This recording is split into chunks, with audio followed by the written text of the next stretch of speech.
Bonjour à toutes et à tous, je vous donne rendez-vous aujourd'hui pour cette vidéo au parc Argonne Découverte. Il s'agit d'un parc animalier situé en Argonne ardennaise, plus précisément dans le sud des Ardennes françaises. Aujourd'hui nous allons faire des croquis animaliers d'après nature, un exercice pas très facile, ne vous inquiétez pas, je vais vous montrer ce qu'il faut faire pour y arriver. Quels sont les bienfaits? Pourquoi les faire? Quels outils utiliser? Nous allons voir tout ça. Allez, c'est parti! Direction les animaux de la ferme. Lorsque vous faites des croquis en extérieur comme ici, je vous recommande d'avoir un minimum d'encombrement. Pour cette raison, j'ai mis tous mes outils dans une mallette. Lorsque vous dessinez d'après des animaux en mouvement, vous ne connaissez pas le temps de pause, ce qui est un très bon exercice pour vous permettre de minimiser vos traits et d'aller directement à l'essentiel. Vous devez donc faire attention au choix de votre modèle et de vos outils. Pour un travail sur la masse et les volumes, je vous recommande des outils plutôt épais ou avec lesquels vous allez pouvoir créer de l'épaisseur.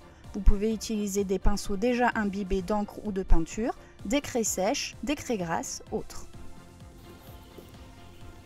Pour un travail plutôt au trait, favorisant ici par exemple les formes générales, les postures et les points d'appui, je vous recommande des outils plutôt fins, type sanguine comme ici, stylo ou encore crayon de couleur.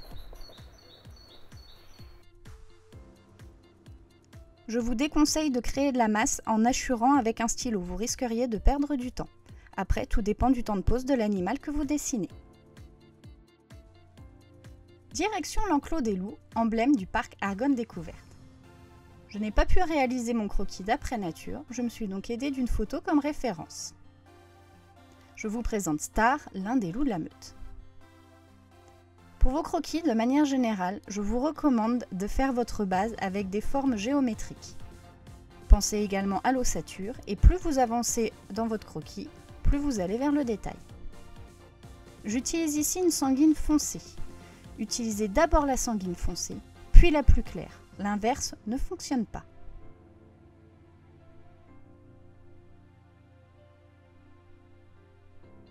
Ne faites pas le comparatif de vos dessins effectués d'après photo et de vos croquis effectués d'après nature en quelques minutes.